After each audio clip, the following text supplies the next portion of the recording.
가운데서 삶을 살아내고 있는 여러분들에게 때를 따라 도우시는 주님의 은혜가 늘 함께하기를 축복합니다. 우리 서로 인사 나누시겠습니다.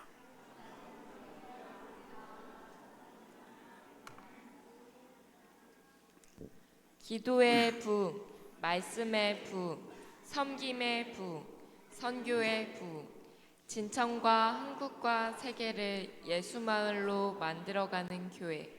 아멘. 사무엘상 30장은 우리가 오늘 한 절만 봤지만 30장 전체를 보면 다윗의 인생 가운데 가장 깊은 골짜기를 보여주는 장면입니다. 즉 다윗의 인생 속에서 가장 어둡고 비참한 순간을 기록하고 있습니다.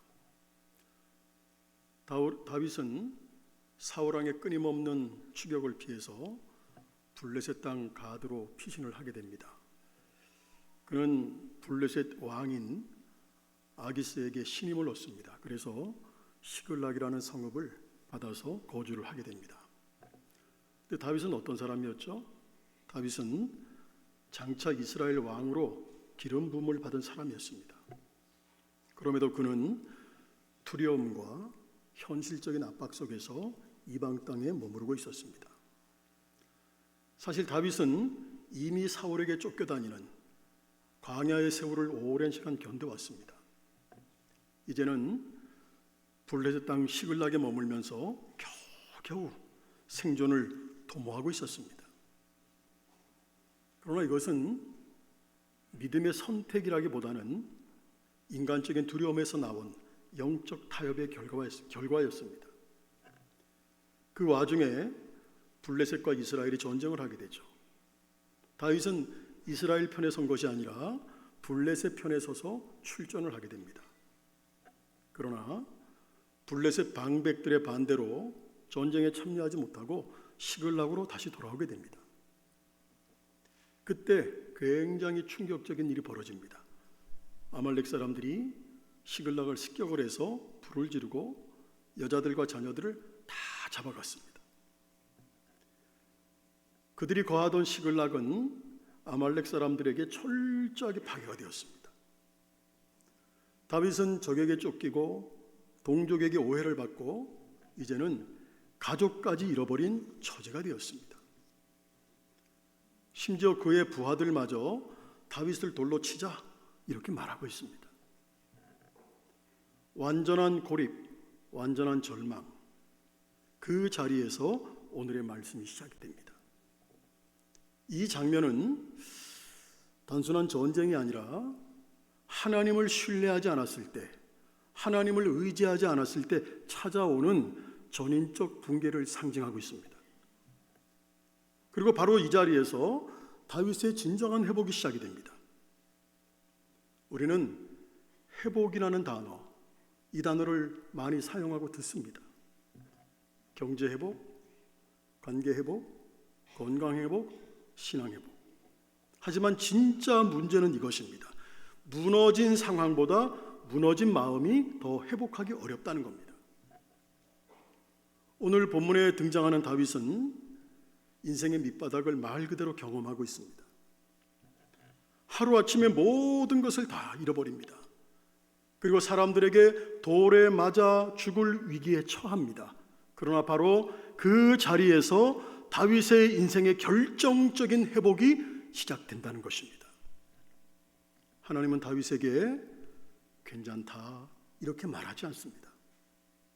오히려 충분히 울게 하십니다. 여러분, 회복은 부정에서 시작되지 않습니다. 회복은 아직 괜찮아가 아니라 나는 지금 완전히 무너졌다는 고백에서 시작이 됩니다. 신앙인은 아픔을 숨기는 사람이 아니라 하나님 앞에서 정직하게 드러내는 사람이에요. 그래서 우리가 울어야 될 때 울지 않으면 회복은 지연됩니다. 오늘 본문은 단순한 역사의 기록이 아닙니다. 어떻게 무너진 인생을 하나님께서 다시 세우시는가에 대한 하나님의 계시입니다. 할렐루야. 그래서 함께 여러분과 살펴보려고 합니다. 조금 전에 말씀 드렸지만, 시작할 때도 말씀드렸지만, 사무엘상 30장에는 다윗의 파란만장한 인생 가운데서 가장 암담했던 한순간을 이야기하고 있습니다. 우리 인생에는 다윗처럼 한순간에 모든 것을 잃은 것처럼 느껴지는 날이 있습니다. 누구보다 내가 성실히 살았고, 누구보다 열심히 헌신했고, 누구보다 하나님을 열심히 섬겼다고 생각했는데 어느 순간 인생의 시글락이 불타버린 날 같은 시간들이 있습니다. 오늘 본문의 다윗은 위대한 믿음의 용사가 아닙니다. 오히려 완전히 무너진 한 사람입니다. 그러나 하나님은 이 무너진 자리에서 다윗을 다시 세워 가신다는 겁니다. 회복은 따라합니다. 상실의 현실을 직면하는 데서 시작된다. 할렐루야. 회복은 상실의 현실을 직면하는 데서부터 시작이 됩니다. 오늘 본문에서 다윗과 그들이 돌아와서 본 것이 무엇입니까? 우리 1절 같이 한번 읽어보겠습니다. 다윗과 그의 사람들이 사흘 만에 시글락에 이른 때에 아말렉 사람들이 이미 네겝과 시글락을 침노하였는데 그들이 시글락을 쳐서 불사르고. 시글락은 다윗에게 피난처였습니다. 사울을 피해 도망다니던 다윗에게 시글락은 아주 잠시 숨을 돌릴 수 있는 마지막 공간이었습니다. 그런데 그 시글락이 어떻게 되었어요? 다 불탔습니다. 재산이 사라졌습니다. 아내와 자녀들이 다 사로잡혀갔습니다. 그러니까 기다리던 안식의 자리가 다 폐허가 되었다는 거예요.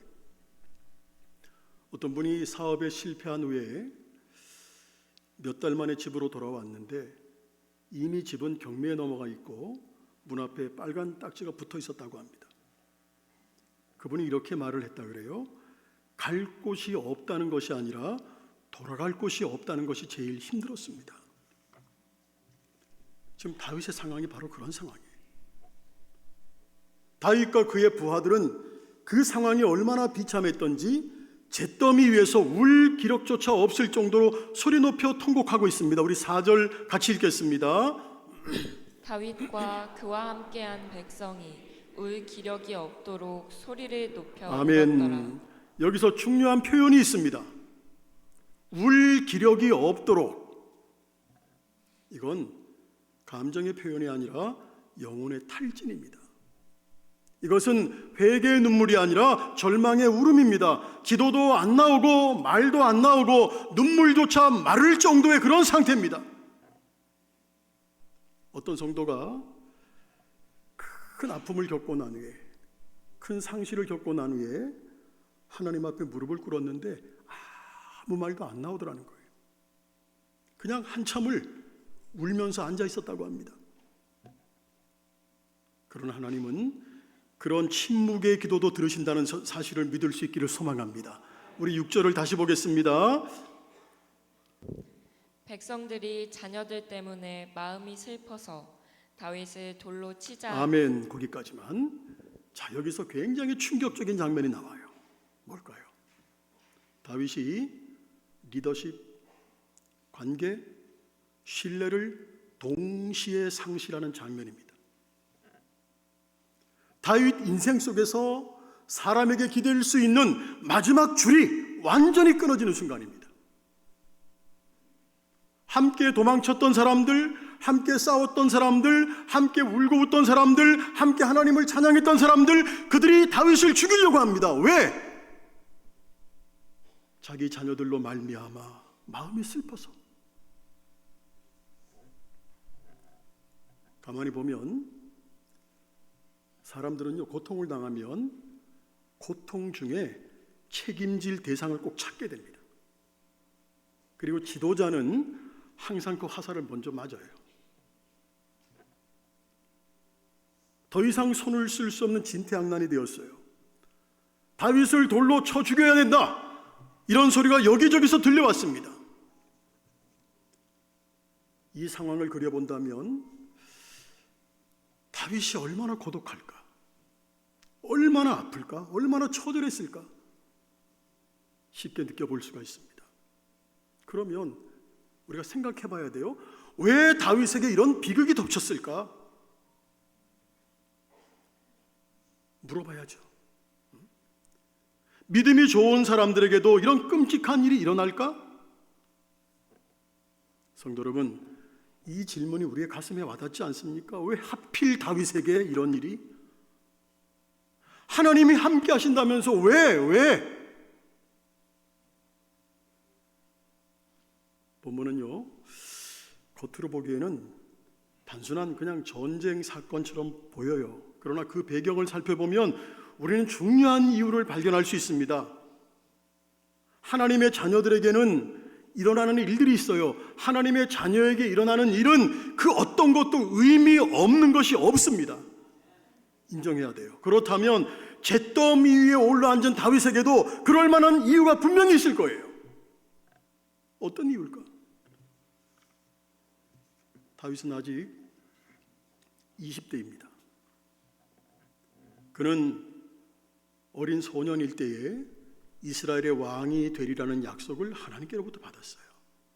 머리에 왕으로 기름 부음을 받은 사람이에요. 싸움터에서 많은 전공을 세웠습니다. 이스라엘 백성들에게 영웅으로 추앙받던 사람이에요. 너무 특출로 하니까 사울 왕으로부터 시기를 받아서 쫓겨다니는 신세가 이제는 되었어요. 사울 왕은 사방에 정보원을 풀어놓습니다. 그래서 정보가 들어오는 대로 군대를 동원해서 다윗과 부하들의 뒤를 추격하게 했어요. 다윗의 입장이 얼마나 힘들었을까? 얼마나 난처했는지 짐작할 수 있어요. 다윗은 오직 믿음 하나만 가지고 견디는 생활을 지금까지 했어요. 도망다니면서 하나님이 나를 사랑하신다. 하나님이 내 아버지가 되신다. 내가 지금은 쫓겨다니는 신세지만 반드시 하나님이 나를 왕으로 세우실 것이다. 이 믿음 하나만 가지고 다윗은 여러 해 동안 가진 어려움들, 고초를 지금까지 이겨내고 왔어요. 여러분, 누구나 짧은 고통에는 강해요. 근데 긴 고통에는 약합니다. 다윗 역시 우리와 똑같은 인간이었어요. 다윗은 지쳐갑니다. 회의에 빠지기 시작합니다. 사울왕은 건장해요. 건강합니다. 사울왕이 죽기를 기다린다는 거 막연해 보입니다. 그리고 더 중요한 건 하나님은 여전히 침묵하고 계십니다. 그래서 다윗은 자기도 모르게 이상한 생각을 합니다. 그리고 그의 생각이 조금씩 달라지기 시작하더니 마침내 자기가 생각한 대로 행동을 합니다. 우리는 다윗의 내면에서 일어난 생각의 흐름들을 주목해 볼 필요가 있습니다. 왜냐하면 다윗에게는 사울의 손에 죽을지도 모른다, 사울의 손에 망할지도 모른다고 생각하는 그 사고 자체가 다윗에게 문제가 되었습니다. 하나님께서 다윗에게 약속하셨잖아요. 왕이 될 거다. 하나님이 주신 것이 그 약속이 확실하다면, 그 약속을 믿는다면 다윗은 어떤 어려움이 있어도 끝까지 그 약속을 신뢰해야 하는 거예요. 믿으십니까? 그 약속을 믿어야지. 하나님이 약속하셨는데. 그런데 믿음이 약해지니까 다윗은 약속을 붙들지 못했어요. 그래서 가지 말라고 하는 국경을 넘어서 블레셋 땅에 정치적인 망명을 요청을 합니다. 우리는 마음의 생각을 정말로 조심해야 됩니다. 잠언서 4장 23절 같이 읽겠습니다. 시작. 모든 지킬 만한 것 중에 더욱 내 마음을 지키라. 생명의 근원이 이에서 남이니라. 사람이 죽고 사는 모든 기본이 마음에서부터 출발한다는 거예요. 그러므로 마음의 생각을 잘 지키라는 거예요. 하나님 중심으로 살아야 할 다윗이, 잘 들으세요, 블레셋에 들어가자 다윗에게는 이전에 보지 못한 이상한 증상들이 나타나기 시작을 했어요. 어떤 증상이냐? 하나님에 대한 의식이 점점 사라지고 있었어요. 다윗은 블레셋 땅으로 넘어가면서, 이방 땅으로 넘어가면서 하나님을 의지하기보다, 하나님을 바라보기보다, 하나님께 매달리는 생활보다 블레셋 왕 아기스에게 충성을 가장합니다. 이스라엘을 공격하는 척하면서 아기스 왕에게 신뢰를 얻습니다. 이게 뭔 얘기예요? 다윗은 자기의 지혜를 가지고 자기의 방법을 가지고 현실을 좀 극복해 보겠다라고 마음을 먹은 거예요. 겉으로 볼 때 지혜로워 보일 수 있어요. 그러나 그것은 타협이었습니다. 하나님의 뜻을 묻지 않는 결정, 믿음이 아니라 자기의 계산으로 움직이는 선택들. 다시 말하면 다윗의 머리에서 하나님에 대한 의식이 점점 사라지고 있었다는 것. 이것은 무신론적인 그리고 인본주의적 사고방식으로 기울어지는 증상입니다. 그리고 블레셋 생활이 다윗에게는 신앙 양심이 어긋나고 도덕적으로 더러워진 생활이었어요. 블레셋 사람들이 가는 대로 따라갑니다. 그들이 좋아하는 생활 방식을 닮아갑니다. 과거에 다윗에게서 도무지 볼 수 없는 증상들이 나타나고 있는 거예요. 그리고 그런 삶의 결과가 뭡니까? 오늘 본문이에요. 은근히 기대고 있던 재산이 한순간에 잿더미로 변해버렸다는 거예요. 자기가 그렇게 사랑하고 아끼던 처자들, 남의 나라의 포로가 되어서 어디로 끌려간지 행방을 알 수 없어요. 생명을 걸고 함께 했던 동지들, 그들조차 등을 돌려버렸어요. 시글락의 잿더미 위에서 다윗에게 남은 것이 무엇입니까, 여러분? 하나님을 떠나서 잠깐 동안 자신의 방법, 자신의 명철을 의지하고 자기의 판단을 앞세우고 길을 갔지만 다윗에게 남은 것은 아무것도 없어요. 여러분, 우리가 아무리 좋은 집을 지어놓고 살고 있다 할지라도, 아무리 여러분들이 명예스러운 위치에 올라 있다 할지라도 그것을 내가 얼마 동안 즐길 수 있을지 전혀 예측할 수 없습니다. 내일이 될 수도 있어요. 여러분 건강하세요? 여러분들이 아무리 건강하다고 큰 소리 친다 할지라도 그 건강을 내가 얼마나 지탱할지 아무도 보장 못합니다. 그런 것들로 인해서 하나님을 바라보는 우리의 눈이 흐려져서는 안 된다는 거예요. 신앙생활도 마찬가지예요. 우리가 주님을 붙들면 붙들수록 어떤 경우에는 세상 사람들보다 더 행복하지 못한 인상을 받을 수도 있어요. 내가 주님을 붙들면 붙들수록 어떤 때는 내 꿈을 포기해야 할 때도 있습니다. 내가 주님을 붙들면 붙들수록 어떤 때는 손해를 볼 때도 있습니다. 즐기지 못할 때도 있습니다. 그러나 우리는 분명히 알아야 됩니다. 다윗이 아무리 어렵고 힘들어도 유대 나라에 남아 있어야 했던 것처럼 예수님 안에서 떠나지 말아야 한다는 겁니다. 할렐루야. 만약 우리 중에 나는 지금 다윗처럼 시글락에서 살고 있는지도 모르겠다, 이런 가책이 마음속에 일어나는 분이 있다면 하루빨리 생활태도 바꿔야 됩니다. 잿더미 위에서 다윗은 큰 변화를 맛보기 시작을 했어요. 우리 6절 다시 한번 읽겠습니다. 오늘 본문 한 절이지만 시작. 백성들이 자녀들 때문에 마음이 슬퍼서 다윗을 돌로 치자 하니 다윗이 크게 다급하였으나 그의 하나님 여호와를 힘입고 용기를 얻었더라. 자, 보십시오. 상황은 변한 거 없어요. 상황은 그대로이지만 다윗의 중심이 바뀌는 순간 회복은 이미 시작되고 있다는 거예요. 할렐루야. 사람은 다 떠났어요. 환경은 무너졌어요. 미래는 보이지 않아요. 그런데 다윗은 여호와를 힘입었어요. 여기서 힘입었다는 말은 내 감정이 좋아졌다 그런 의미가 아니에요. 히브리 원어를 가지고 해석을 하면 의도적으로, 의지적으로 하나님께 나 자신을 묶었다는 거예요. 할렐루야. 하나님께 나 자신을 붙들어 맸다는 겁니다. 이게 힘입었다는 히브리 말의 원 의미예요. 오늘 설교 제목처럼 회복은 환경의 변화가 아니라 하나님을 다시 붙드는 결단입니다. 할렐루야. 오늘 다시 하나님을 붙드시길 바랍니다. 하나님을 다시 선택하시길 바랍니다. 이 한 문장이 다윗의 인생을 바꿨습니다. 다윗은 신앙의 뿌리가 있는 사람이에요. 궁지에 몰리니까 즉시 하나님께 얼굴을 돌렸어요.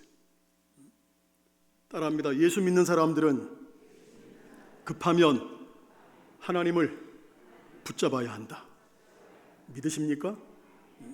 사람에게서 끊어질 때, 상황이 더 이상 나빠질 수 없을 때, 도망갈 길이 없을 때 다윗은 하나님께로 돌아갑니다. 다윗의 회복은 시글락이 세워졌기 때문이 아닙니다. 다윗의 회복은 상황이 바뀌어서 회복된 것도 아닙니다. 사람들이 돌아와서 회복된 것도 아닙니다. 다윗의 회복은 단 하나입니다. 하나님을 다시 중심에 모셨기 때문에 회복이 시작되었다는 거예요. 다윗의 중심이 하나님께로 돌아왔기 때문에. 그래서 히브리어로 붙잡다, 스스로를 강하게 하다, 이 단어는 한번 따라해 볼까요? 하자크라는 단어를 씁니다. 하나님 안에서 마음이 다시 세워졌다는 거예요. 하나님 안에서. 성도 여러분, 여러분에게 아직도 무언가 기댈 만한 것이 남아있나요? 그것이 남아있으면 하나님이 나에게 힘으로 체험되지 못합니다. 잿더미 위에 다윗처럼 남은 것이 하나도 없이 텅 비어버려야 드디어 하나님은 나에게 능력으로 체험이 되는 거예요. 아무것도 없는 자리는 하나님을 힘입을 수 있는 기회라는 사실 꼭 기억할 수 있기를 소망합니다. 다윗은 잿더미 위에서 기도하는 사람으로 바뀌어요. 드디어 그의 하나님을 문제를 해결하는 능력의 하나님으로 체험할 수 있었습니다. 여러분 2살, 3살 아이들이 길을 걷다가 뛰다가 넘어져요. 넘어졌을 때 상처보다 더 중요한 것은 누가 손을 잡아주느냐입니다. 다윗은 자기의 손으로 하나님의 손을 붙잡은 거예요. 회복은 상실의 자리에서 시작이 됩니다. 하나님은 우리가 모든 것을 붙잡고 있을 때보다 다 잃어버렸을 때, 하나님만 남아있을 때, 따라합니다. 일하기 시작한다. 믿으세요? 하나님은 우리가 모든 것 다 잃어버렸을 때, 하나님만 남아있을 때 일하기 시작하십니다. 사람의 위로는 한계가 있어요. 그러나 하나님은 우리의 내면을 다시 세우십니다. 하나님의 자녀들에게는 빈손 그대로 남아있는 법이 없어요. 다윗 보십시오. 다윗 손에 남은 것이 하나도 없어요. 이제 그렇잖아요. 다윗 손에 남은 것이 하나도 없으니까 그 대신 다윗에게 채워지는 것이 있었어요.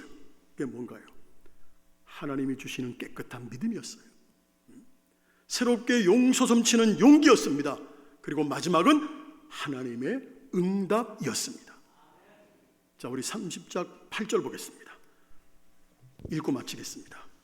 다윗이 여호와께 묻자와 이르되 내가 이 군대를 추격하면 따라잡겠나이까 하니 여호와께서 그에게 대답하시되 그를 쫓아가라. 내가 반드시 따라잡고 도로 찾으리라. 얼마 후에 다윗은 잃은 것을 다시 찾았을까요? 못 찾았을까요? 제가 못 찾았으면 말씀드릴 이유가 없잖아요. 다시 찾았고 더 많은 재산을 받을 수 있었어요. 우리 중에 비록 이유는 서로 다르다 할지라도 나 자신이 시글락에 서 있다고 생각하는 분들이 계십니까? 오늘 불타버린 현실 앞에 서 있습니까? 울 힘조차 없는 상황 속에 있습니까? 기억하십시오. 그러나 다윗이 그의 하나님 여호와를 힘입었더라. 여기서 그러나가 오늘 우리 인생에도 필요하다는 거예요. 상황은 그대로일 수 있습니다.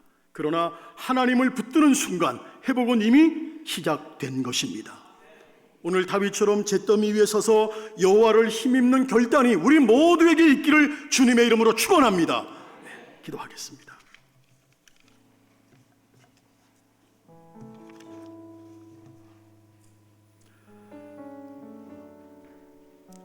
자, 우리 시간 찬양을 드린 다음에 같이 통성으로 기도.